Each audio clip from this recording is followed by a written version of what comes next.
bienvenue dans Elles agissent, le podcast qui donne la parole aux femmes qui font bouger les choses. À chaque épisode, je donnerai la parole à une femme pour qu'elle nous présente son univers, son métier, ses convictions. Ce sera aussi l'occasion pour elle de nous parler d'un sujet en particulier qu'elle affectionne ou qu'elle souhaite nous présenter. Ce sont des femmes inspirantes qui nous poussent à nous interroger, à réfléchir, à avancer. Et moi, à chaque fin d'épisode, je suis vraiment motivée pour agir et j'espère que ça sera pareil pour vous. Aujourd'hui, je rencontre Aurélia. Elle est journaliste pour Cosette et elle nous explique comment sa première grossesse l'a amenée vers l'écriture. Et plus précisément, comment d'apprendre qu'elle allait avoir un fils a soulevé en elle des questions profondes sur des sujets comme l'éducation, la transmission de ses valeurs et notamment de ses valeurs féministes. En résumé, elle s'est demandé comment je vais faire pour élever un mec bien. Et oui, je sais, c'est une vaste question. Et de cette question, en fait, s'en est suivi un travail de recherche, d'interview, de lecture pour arriver à l'aboutissement et à l'écriture de son livre « Tu seras un homme féministe, mon fils ». Alors oui, on a parlé de ce titre qui a et qui fait encore parler, qui a même d'ailleurs suscité une vague de haine sur les réseaux sociaux, ce qui explique d'ailleurs en partie sa volonté de ne plus trop y être présente. Mais ça n'a pas empêché Aurélia de travailler ensuite sur un nouveau projet, un nouveau livre qui lui tenait à cœur au sujet de la maternité et du féminisme. Aurélia mêle habilement les rôles de sa vie, de femme, de mère, à ses convictions féministes et à sa volonté de transmettre des outils de compréhension pour que chacun puisse trouver l'opportunité de se construire sa propre sensibilité au féminisme. Elle nous donne d'ailleurs dans cet épisode une définition ultra inspirante de ce mot, féministe, qui apparaît dans ces deux bouquins.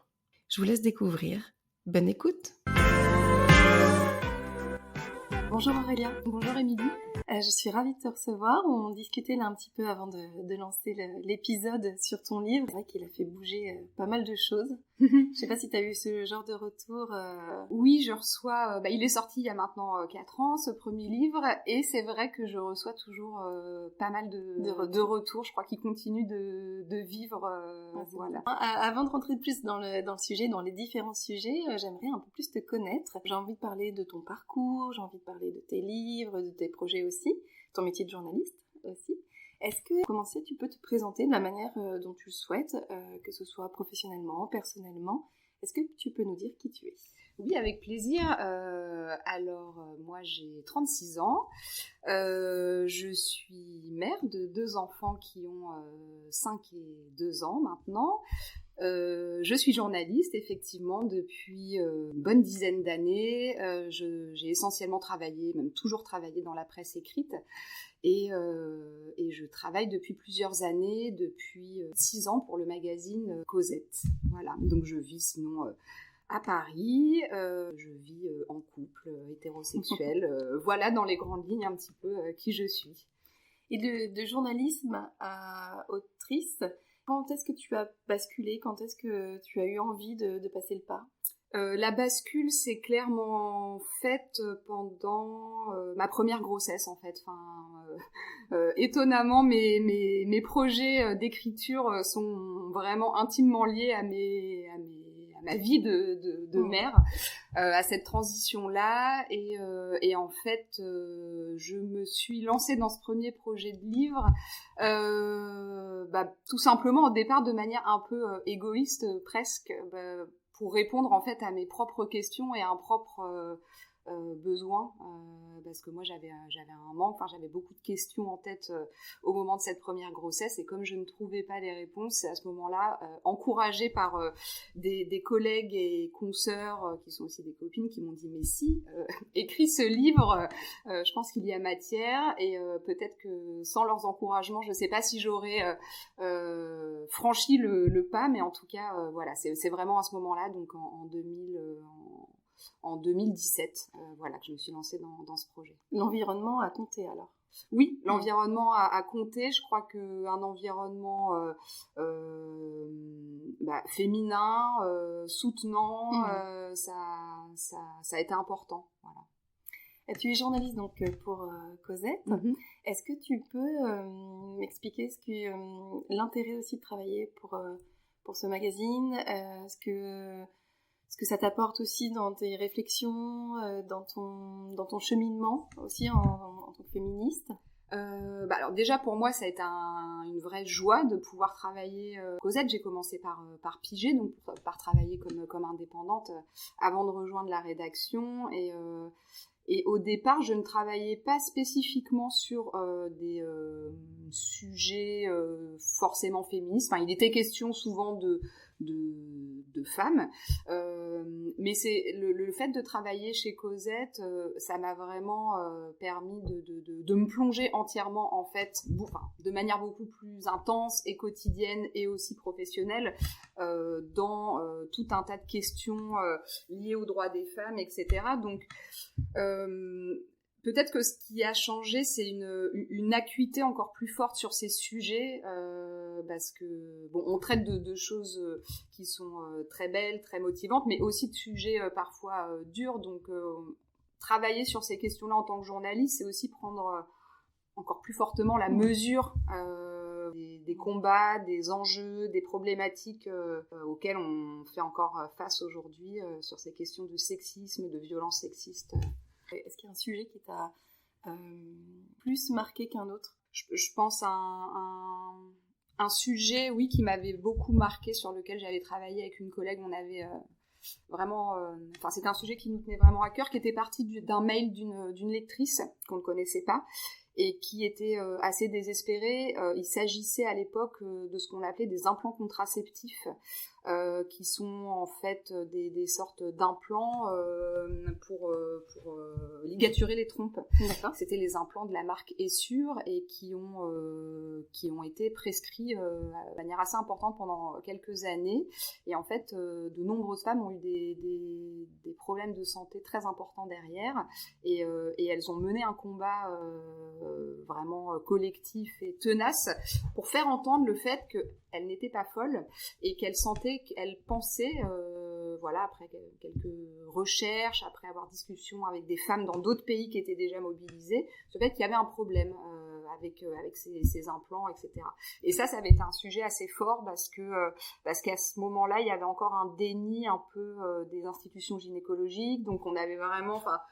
C'était assez parlant du système dans lequel on est, où toutes ces femmes voyaient leur voix minorée, ce qu'elles vivaient, c'était dans leur tête, etc. Et puis finalement, elles ont fini par obtenir gain de cause, et donc elles ont dû en passer par la médiatisation sur un sujet qui au départ n'intéressait pas grand monde, affaire de contraception féminine et d'appareils, plusieurs sujets féminins. Voilà. Donc ça, c'est vrai que c'est un sujet qui m'avait marqué, parce qu'il était question de corps, de bataille collective, de David un peu contre Goliath, et que malgré tout, elles ont réussi à obtenir gain de cause, et aussi je m'étais sentie à modeste échelle un peu utile, et que du coup c'était plaisant. En tout cas, c'est là où je trouve du sens dans mon métier en fait. Donc voilà, ça reste un beau sujet.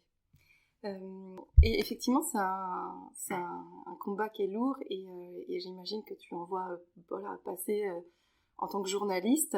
Est-ce que déjà tu arrives parfois à faire la part des choses quand tu rentres chez toi, ou en fait tu es obligé avec ce métier d'être tout le temps impliquée? J'ai le sentiment d'être un peu tout le temps impliquée, et c'est peut-être parfois l'aspect épuisant de ce métier, parce qu'on coupe jamais totalement, c'est-à-dire que ce qu'on ingère, qu'on intègre, qu'on voit, qu'on lit, au travail, ça disparaît pas une fois qu'on rentre à la maison. Donc on a ces éléments en tête. Disons que ça marque notre façon de voir les choses. Et par ailleurs, quand je rentre chez moi, comme beaucoup de gens, je peux lire ou écouter les infos. Donc j'ai mon regard de spectatrice, de citoyenne, mais aussi de journaliste qui tourne.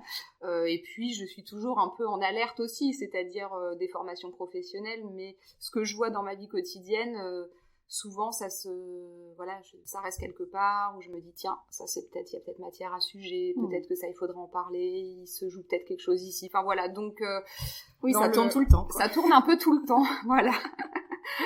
Et pareil, quand j'écris du coup ces 2 livres, c'est vrai que ma vie personnelle est une succession de notes, de post-it et de choses où je me dis tiens, ça faudrait peut-être creuser, faudrait peut-être le relier à ça, enfin voilà. Est-ce que t'as carrément un mur de post-it? Non. Alors non, pas comme dans les films, même si je rêverais d'avoir une pièce avec un grand mur comme ça, mais par contre je fonctionne, enfin j'adore les cahiers et les carnets comme beaucoup de gens qui travaillent souvent dans les métiers de l'écrit, et donc les post-it, les notes de téléphone et les pages de cahiers sont voilà. Tu l'as évoqué là rapidement, on va revenir dessus sur donc tes 2 livres. On va parler du premier, Tu seras un homme féministe, mon fils. Oui. Tu as dit là en tout début de ta présentation que c'était lié à ta grossesse, oui. À ta première grossesse.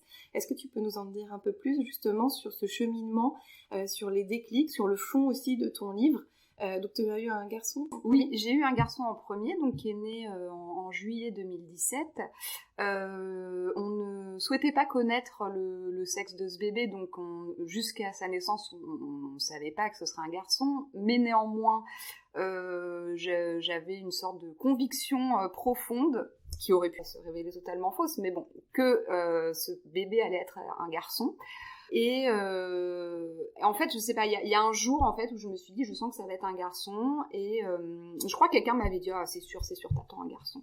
Comme tout le monde fait toujours énormément de projections en fonction de la forme du ventre, de tout un tas de... Mais venant de cette personne, je sais pas pourquoi, ça m'avait un peu bousculée, et c'est vrai que ce jour-là, j'ai ressenti une sorte de vertige en fait, et je me suis rendu compte que ça me posait beaucoup de questions, une sorte, je crois que vertige c'est le mot en fait, une sorte de questionnement très fort. Ma question principale était de me dire, mais en gros, si je résume, comment je vais faire pour élever un mec bien? Quand tu as réagi que tu allais avoir un garçon, quand oui. tu t'es dit, ah mais ça peut être vrai, enfin voilà, oui, c'est ça, c'est devenu concret. Voilà. En fait, je crois que un peu naïvement, ou voilà, pour des raisons à la fois tout à fait personnelles et intimes, je m'étais toujours imaginé avoir une fille. Enfin, moi, je me suis toujours imaginé avoir des enfants, et dans mon imagerie, dans mon histoire intime, on peut tout savoir, voilà, il était évident que bien sûr, j'aurais une fille en fait, et que j'aurais cette relation. Enfin, j'ai une très belle relation avec ma mère, avec ma grand-mère qui est toujours en vie. Et donc, je pense que je pensais perpétuer ça. Et là, un garçon, et puis donc en soi, je voulais absolument cet enfant. J'étais tout à fait ravie, mais je me suis dit, mais comment je vais faire pour moi qui suis très féministe, pour lui inculquer ses valeurs, autant j'imaginais bien transmettre ça à ma fille, enfin j'y voyais quelque chose de très positif, de très valorisant, et là j'étais face à un questionnement un peu confus, de me dire mais comment l'élever en lui transmettant ses valeurs? Si c'était si simple, on n'aurait plus tous ces problèmes de sexisme, puisque quand même des générations de femmes et de parents féministes nous ont précédés. Comment est-ce qu'ils s'y sont pris? Comment lui parler de ça, le sensibiliser sans le dégoûter? Comment être dans quelque chose qui soit positif dans sa construction à lui, de petit garçon, de futur homme, voilà. Tu t'es demandé aussi si toi, t'avais des choses à déstructurer, déconstruire dans ta représentation justement du féminisme, des hommes, du sexisme, etc. Plus qu'une question de déconstruction, oui, je me demandais, est-ce qu'il y a des pièges à éviter? Est-ce que... en fait, une des grandes questions, c'était comment font les autres? Comment on fait les autres? Qui a déjà réfléchi à ces questions? Enfin, moi, quand j'ai ce genre de questions, c'est vrai que mon réflexe, souvent, c'est de me tourner un peu vers la lecture pour me dire, des gens ont forcément déjà réfléchi à ces questions, donc je vais trouver... Et donc, c'est vrai que ça a été ce que je raconte dans le livre, mon premier réflexe, comme beaucoup de gens, Google, comment élever des garçons féministes? Et Google va forcément répondre à mes questions. Et en fait, à cette époque, pas du tout. Et je crois que ça a été en fait un peu une claque, une grande surprise. Je me suis dit, mais en fait, c'est bizarre. Enfin, pourquoi? Donc voilà, c'est à ce moment-là que la machine s'est mise en marche. Mais je crois que j'avais besoin d'outils pratiques, parce que souvent, j'avais un peu le sentiment que la réponse était non, mais il suffit de les élever dans le respect de l'autre, et puis de leur inculquer en gros nos valeurs d'ouverture, et ça suffira. Or, moi, ce que je constate dans ma vie et dans mon travail, c'est que les mécanismes sexistes, ces mécanismes aussi de rapport de domination qui peuvent exister, ben c'est beaucoup plus complexe. C'est pas qu'une question de gentils et de méchants. Et voilà, c'est pas un enjeu moral. Il y aurait pas d'un côté les méchants hommes sexistes enfin, c'est beaucoup plus complexe que ça. Et donc du coup, j'avais surtout beaucoup de questions en fait au départ. Et alors donc du coup, ces questions sont arrivées pendant ta grossesse. Ouais. Tu as fait des recherches, alors au début tu ne trouvais pas de réponse, après tu as commencé à creuser un peu plus. Comment ça s'est construit après de se dire je vais vraiment aller vraiment trouver des réponses, me les construire aussi moi-même, et puis surtout je vais écrire un livre de de toutes mes réflexions. C'est vrai que c'était un peu un travail parallèle avec d'un côté pas mal de lectures, puisque là j'ai commencé quand même à lire de manière plus importante des travaux, des écrits, enfin tout un tas de choses en fait sur la masculinité, les masculinités. Donc il y avait ça d'un côté, et de l'autre, en fait, finalement, la structure du livre, elle est apparue de manière assez évidente pour moi. C'est-à-dire que j'ai suivi en fait le fil de mes questions, de mes propres questions. C'est-à-dire, mon enfant, donc au départ n'était pas là, puis il est tout petit, puis ensuite quelles sont les étapes. Enfin, en fait, j'ai un peu suivi ce qui me paraissait, en tout cas à ce moment-là, être les grands questionnements qu'on peut avoir en tant que parent. Et à partir de là, tout l'enjeu pour moi était de me dire, comment on peut tirer finalement une approche, des réponses ou des clés un peu concrètes de ce qu'on lit de travaux, parfois de sociologie, de psychologie sociale, etc., qui sont plus de l'ordre du concept, du débat d'idées. Moi, ma question, c'était qu'est-ce qu'on en fait, en fait, en tant que parent ? Et c'est là où, par contre, je me suis dit, il faut que je me tourne vers des gens dont c'est le métier, d'une manière ou d'une autre, de travailler sur ces questions. Et c'est comme ça que ça s'est articulé. Oui, ton livre est rempli d'enquêtes, de ressources, de livres, de tout ce qui a été fait, d'interviews, Moi, ça m'a fait penser à une enquête sociologique. Tu as parlé de sociologie là, dans la phrase d'avant, mais moi, je l'avais noté, ça me fait vraiment penser à une enquête de terrain, un travail de sociologue. Oui, alors moi, sociologue, peut-être, j'irai pas jusque-là, mais par contre, c'est vrai que finalement, j'ai appliqué ce que je sais faire en tant que journaliste, d'essayer, autant que possible, de m'appuyer sur des travaux solides, par exemple quand il est question de chiffres, donc c'est certes imparfait, je pense qu'avec le recul, il y a des choses que j'ajusterai, mais globalement, c'est quand même des choses qui sont très documentées, je crois que en fond aussi j'avais cette petite voix. Enfin, ce livre, il y avait beaucoup de choses quelque part très personnelles dans ce livre, et des années aussi d'échanges et de discussions aussi avec des proches avec lesquels j'étais pas forcément d'accord. Et je crois que c'était, il y avait en arrière-fond l'idée de répondre en fait à tout un tas d'objections que je savais qu'on allait me faire. Voilà, donc l'idée en tout cas, il y avait la volonté d'être solide sur les références, les arguments, et sur la démonstration avec laquelle on peut ne pas être d'accord, mais il y avait une exigence journalistique, je pense. Tu as mis combien de temps à faire ce livre, ces recherches ?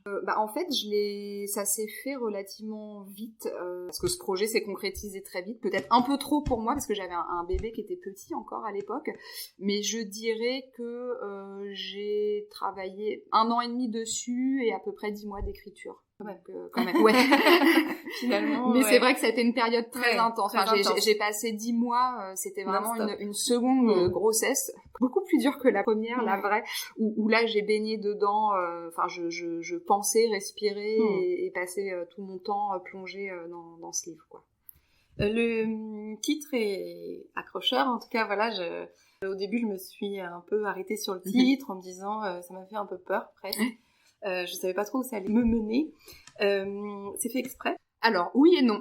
Pour être tout à fait honnête, c'est vrai que ce titre, c'est ce qu'on disait avant de commencer l'enregistrement, il me semble que ce titre est beaucoup plus injonctif que ne l'est le contenu. En tout cas, moi, ma démarche était vraiment de ne pas être dans quelque chose d'injonctif. Alors, pour raconter la petite histoire de ce titre, en fait, il se trouve que tout simplement, au départ, c'était mon titre de travail, le titre qui m'est venu spontanément, qui résumait pour moi le mieux le projet et la démarche, et j'aimais bien ce titre parce qu'il y avait un clin d'œil évidemment à ce fameux poème Tu seras un homme mon fils, et il y avait ce petit pas de côté pour dire tu seras un homme, mais un homme féministe peut-être. Voilà, après c'est vrai que moi j'ai un peu hésité au moment du choix du titre en me disant est-ce que ça ne va pas faire un peu peur aux gens. Donc je comprends tout à fait ta réaction, et en même temps en discutant avec mon éditrice notamment, on en est arrivé à la conclusion que en fait, ça nous semblait être le titre le plus parlant par rapport à ce qu'on pouvait trouver dans ce livre. Il peut faire peur, je pense, c'est parce qu'on a chacun notre notion et notre définition de ce féministe. Oui, en fait. Absolument. Et que je pense que c'est un mot, alors peut-être moins aujourd'hui, et encore je ne sais pas, mais c'est vrai qu'il y a encore quelques années qui pouvait faire très peur.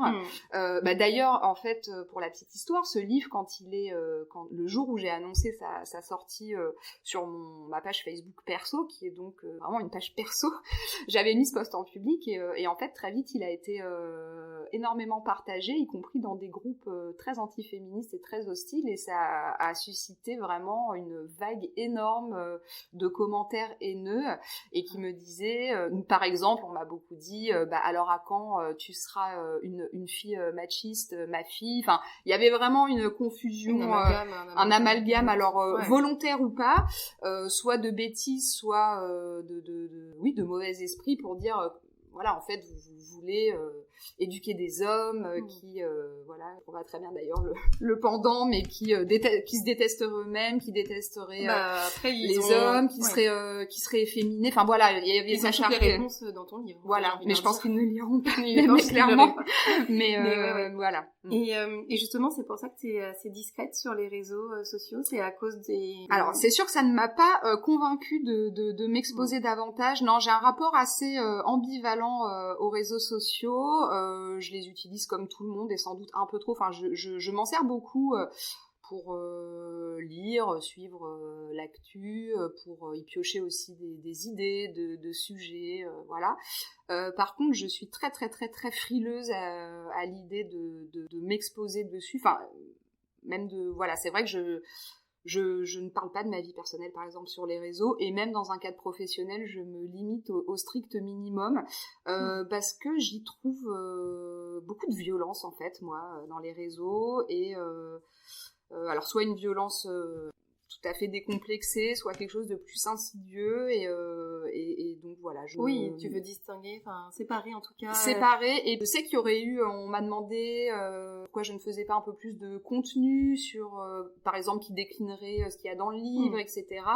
Je sais que ça intéresserait des gens, mais moi, dans mon cas personnel, même si j'adore suivre des gens qui font ce type de contenu et que j'adore les lire, moi j'aime bien m'en tenir à mon rôle de journaliste d'une part, autrice d'autre part, et pas être dans un mélange des genres, de devenir une sorte d'influenceuse parentalité. Je trouve que des gens font ça très bien, et je pense pas avoir envie ni besoin d'en rajouter là-dessus.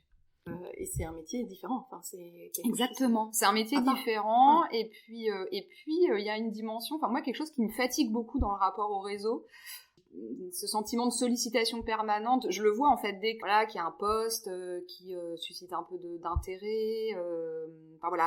Ça veut dire derrière des messages auxquels il faut répondre. Ça t'oblige à de l'échange, ça t'oblige de répondre peut-être à des choses à être actif là où moi, en fait, parfois, juste, j'aspire à être chez moi tranquille.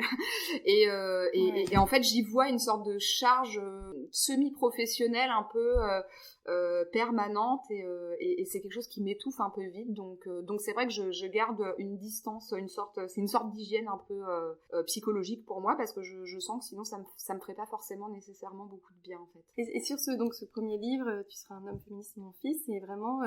plusieurs pistes de réflexion, des outils concrets sur des choses qu'on peut mettre en place. Je voudrais savoir si toi, tu en avais un particulièrement qui t'avait marqué, ou que tu avais appliqué, qui t'a fait réagir, ou que tu peux nous conseiller pour commencer. Dans les outils...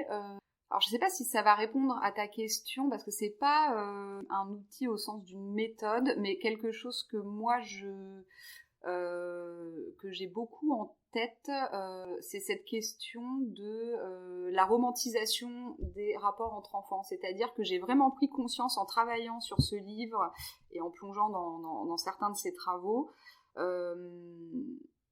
Donc il y avait cette espèce de ce que j'appelle la romantisation des rapports entre filles et garçons, c'est-à-dire toutes ces phrases qu'on leur fait tout le temps, ah c'est ton amoureuse, c'est ton amoureux, on va les marier ces deux-là, et en fait ça c'est très présent, et ça c'est quelque chose sur lequel je fais assez attention dans ma façon dont je vais, je m'auto-censure pas, mais c'est vrai je veille avec mes enfants à laquer en fait ce genre de discours, à être très ouverte dans les relations. Bon, ma fille elle est petite donc ça la concerne moins pour le moment, mais mon fils dans les relations qu'il a avec ses copains et ses copines, par exemple s'il me parle toujours de sa super copine, de pas être tout de suite ah c'est ton amoureuse, à être dans quelque chose d'inclusif aussi, par exemple de lui dire le jour où tu auras une amoureuse ou un amoureux, enfin ça c'est quelque chose que j'ai pas mal mis en place. Est-ce que d'ailleurs ton fils te parle de ton livre, je pense que vous en avez parlé ensemble. Alors on n'en a pas beaucoup parlé, mais comme cette année,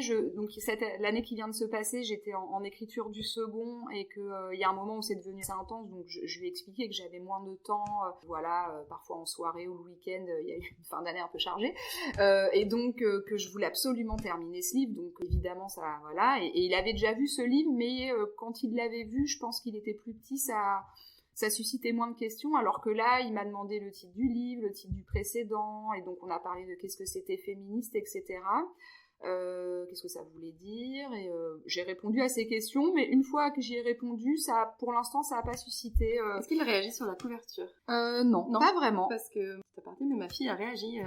Alors qu'est-ce qu'elle en a dit? Elle m'a dit, maman, elle m'a demandé de quoi ça parlait, donc j'ai dit, ça parle de comment les garçons, ils ont le droit de faire ce qu'ils ont envie, comme les filles, pareil, les filles et les garçons, etc. Ah, elle me dit, c'est pour ça que là, ça veut dire que les garçons, ils ont le droit de faire la danse, ça veut dire que nous, on a le droit, si on veut mettre une moustache, voilà. Elle a très bien compris elle a très bien compris. Elle a très bien compris, et c'est surtout la notion de droit, et de, ce qui, elle, l'a dérangée, c'est que les garçons mettent du rose. Ah. Et tu en parles dans le livre. Ah ouais. Et je vais essayer de lui demander pourquoi, elle savait déjà pas l'expliquer, mais c'était déjà ancré, alors clairement ça vient pas de moi, c'était déjà ancré en elle que le rose égale garçon, égale fille. Ouais. Et ça m'a un peu choquée, quoi. Je me suis dit, mais d'où ça vient? Oui. Ça vient de notre environnement socio-culturel, sans aucun doute, sur les enfants. Moi j'ai eu l'année dernière avec mon fils, ça a été vraiment l'année des premières questions sur... il n'y en a pas eu beaucoup, mais quand même en revenant de l'école, tel copain m'a dit que... par exemple, il avait des sandalettes, que les sandalettes, c'est pour les filles. On a eu les sandalettes, c'est pour les filles, le baume à lèvres, c'est pour les filles, etc. Donc, moi, j'aime plutôt bien ce genre de questions parce que je trouve que ça donne une bonne porte d'entrée. Donc, on en a discuté et tout, et donc on est arrivé à la conclusion que, en fait, les sandalettes, c'était pour les gens qui ont des pieds. Et en fait, ça lui a beaucoup plu, et donc, du coup, maintenant, il était à l'aise avec ça, et en même temps, bon, je vois dans l'entourage familial, par exemple, les remarques quand il veut se mettre les élastiques dans les cheveux, etc., des barrettes, alors lui ça va être le premier à dire mais si bien sûr qu'on a le droit de tout faire, fille ou garçon, etc. Je sais pas combien de temps ça durera, je pense qu'à un moment donné le regard social va devenir sans doute plus fort que ça, mais bon, voilà, en tout cas c'est déjà un sujet dont on discute, et je crois que, voilà, l'idée qu'on peut faire ce qu'on veut, qu'on soit fille ou garçon, ça lui plaît beaucoup, ça. De toute façon, l'idée de faire ce qu'on veut, globalement, ça lui plaît beaucoup. Ça plaît pas mal aux enfants, ça, c'est clair. C'est l'idée. Ton deuxième livre est sorti, là, le 21 septembre. Oui. Il s'appelle « Tu seras une mère féministe ». Ouais. Tu dis, donc tu n'es pas très présente sur les réseaux sociaux, on en a parlé, mais tu as quand même dit que c'était un coup de gueule. Oui. Est-ce que tu peux nous dire pourquoi? Oui, c'est vrai que ce second livre est né... en partie c'est un coup de gueule, c'est né de colère au pluriel, de colère que j'ai vraiment ressenti très fortement en devenant mère, en fait. C'est-à-dire que, comme pour beaucoup de femmes, l'expérience de la maternité, ça a été magnifique, mais ça a été aussi un énorme tsunami sur le plan personnel, identitaire. Et en fait, j'ai eu énormément de colère par rapport à tout un tas de choses, de façons dont sont traitées les mères, en fait, dans notre société. Ça commence avec la solitude dans le postpartum, mais ça continue bien au-delà. Et oui, j'avais en fait beaucoup de choses à dire. Aussi, il y avait là aussi un sentiment de manque, un peu comme pour le premier, c'est-à-dire moi je me suis sentie un peu démunie de ne pas trouver grand-chose à l'époque, c'est moins vrai aujourd'hui, qui parlait de maternité et de féminisme, comme si en tant que féministe, une fois qu'on avait des enfants, ben l'histoire elle s'arrêtait là et merci au revoir. Mais en fait, qu'est-ce qui se passe après pour nous en tant que femme féministe, quand on devient mère, enfin voilà, j'avais là aussi beaucoup d'interrogations et un sentiment, oui, un peu de révolte, voilà. Et tu as fait appel à plusieurs femmes aussi qui sont intervenues dans ce livre. Oui, alors j'ai fait appel effectivement là aussi à des femmes que j'ai souhaité interviewer pour savoir, par exemple. Donc c'est un livre qui aborde vraiment de manière très très large, qui décortique un peu tous les enjeux féministes autour de la maternité. Donc ça va du corps jusqu'aux finances, en passant par le travail, la vie sociale. Enfin, c'est un spectre assez large. Donc c'est vrai que j'ai essayé là aussi de trouver des ressources, des réponses. Comment on peut avoir, oui, peut-être des outils intellectuels pour mieux vivre les choses, pour faire face. Et donc ça, là j'ai été chercher effectivement, là encore, des réponses auprès de gens qui travaillent spécifiquement sur ces questions ou qui agissent là-dessus. Mais à la différence du premier, j'avais un petit peu travaillé à partir de témoignages de parents que j'avais interviewés pour le premier, mais là je l'ai beaucoup plus fait. C'est-à-dire que j'ai passé un appel à témoins sur les réseaux quand j'ai commencé le travail sur ce second livre et en fait j'ai eu tellement de réponses de femmes que ça a été je pense que de mémoire de journaliste, alors j'utilise c'est vrai assez peu les réseaux sociaux, mais je m'en sers quand même régulièrement pour poser des appels à témoignages et jamais j'ai eu autant de réponses aussi vite. Enfin là j'ai eu des centaines de réponses très très vite, donc il y avait aussi on sentait qu'il y avait un vrai sujet. Et donc ça a été un matériau pour moi très, très précieux et important dans le livre, d'avoir cette diversité de témoignages, d'expériences, de vécus et en même temps des choses qui se recroisent presque toujours. Et tes deux livres ont le mot féministe oui. dedans. Est-ce que tu peux nous en donner ta définition La question. Ouais. Pour moi, le féminisme, c'est finalement c'est un mouvement d'émancipation, donc on peut le vivre de différentes façons. Dans mon cas, c'est finalement avoir une grille d'analyse qui permet d'interroger les choses au prisme des rapports de domination genrés. Pour moi, le féminisme, c'est un outil, un vecteur d'émancipation. C'est quelque chose qui doit nous permettre de mieux comprendre ce qu'on vit, qui doit nous aider ou qui peut nous permettre de nous réunir aussi, de se sentir moins seul, de trouver des espaces, que ce soit en ligne ou dans la vie réelle, pour partager ce qu'on vit, pour pouvoir en parler, pour pouvoir se soutenir et pour pouvoir ensuite tenter de faire changer ce qui doit l'être. Belle définition. Ouais.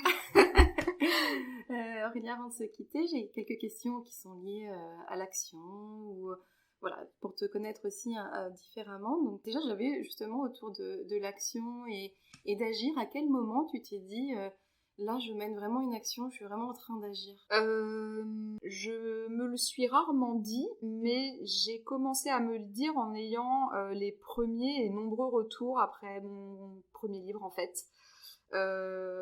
Parce que mon syndrome de l'imposteur se portant magnifiquement bien, j'étais quand même partie du principe que ce livre possiblement n'intéresserait pas grand monde et que peut-être il serait pas très lu. Et en fait la suite m'a plutôt montré l'inverse. Et là où j'ai eu le sentiment, où je me suis dit en fait peut-être que c'était une action à mon échelle, c'est de recevoir vraiment beaucoup de messages de femmes, parfois d'hommes, qui me remerciaient.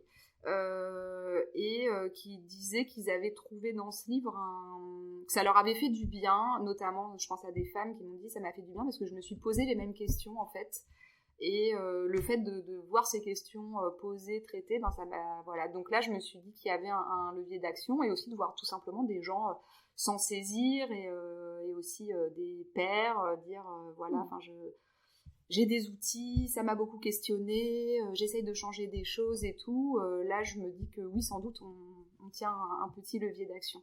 Je te confirme. Je te le confirme. Imaginons que tu peux mettre en place une loi qui, pour toi, vraiment serait dans l'action, te permettrait d'agir sur le thème que tu veux. Ça serait quoi ? Je crois que si j'avais une super baguette magique de législateur demain, je ferais une grande réforme des congés parentaux, alors particulièrement du congé parental, donc pas le congé maternité ni paternité, mais celui qu'on peut prendre ensuite, mais qui est tellement mal indemnisé que moins d'1% des pères le prennent à plein temps, et ce sont majoritairement des femmes qui le prennent. Donc oui, déjà je commencerai par revaloriser, comme on dit, par payer correctement ce qui en fait n'est pas un congé, mais qui est équivalent à un vrai travail. Ouais. Voilà, ça c'est quelque chose que je changerai, et aussi je réformerai le congé paternité que j'allongerai, et le congé maternité pour les indépendantes, notamment parce que je crois savoir que c'est assez compliqué. Donc voilà, je pense que j'agirai là-dessus. Très bien. Est-ce que tu peux nous parler d'un domaine d'activité qui n'a rien à voir avec ce qu'on a évoqué pendant cet épisode, mais que tu aimes et qui fait partie soit de tes passions, soit des choses que tu aimes faire? Eh bien, je pourrais parler de la musique, puisque la musique occupe une grande place dans mon histoire, et que aujourd'hui je n'en fais plus beaucoup, voire plus du tout, mais j'ai longtemps joué de la musique, voilà, j'ai fait de la basse dans un groupe, j'avais monté une association, j'ai fait mes débuts de journaliste avec un fanzine musical, donc voilà, ça a été, la musique c'est quelque chose qui est important pour moi dans mon parcours et dans ma vie. Et peut-être sur un futur projet? Non. Alors là, pour l'instant, j'ai pas encore enfin, j'ai plein d'envies, mais mon projet actuel, c'est surtout la sortie de ce nouveau livre, mais le prochain projet sur lequel j'aimerais travailler vraiment, ce sera un roman. Mais ça, c'est peut-être le projet d'une vie, donc je ne sais pas quand est-ce que ça se concrétisera. Et bien, c'était ma dernière question, tu as répondu, donc tu vois, c'est peut-être un signe. On va le prendre comme ça. Merci beaucoup. Merci à toi. C'était un plaisir. Un plaisir partagé, merci beaucoup. J'espère que cet épisode vous a plu. Merci d'avoir pris le temps de l'écouter. Et n'hésitez pas, si vous avez aimé, à le partager, à le commenter, à faire vivre la communauté Elles agissent. Je vous retrouve très vite pour un nouvel épisode. Et n'oubliez pas que des lives sont aussi disponibles sur mon compte Instagram emily.b-sophrologue, et que vous pouvez aussi retrouver toutes les informations de l'épisode sur le site du podcast www.ellesagissent.com. À très bientôt.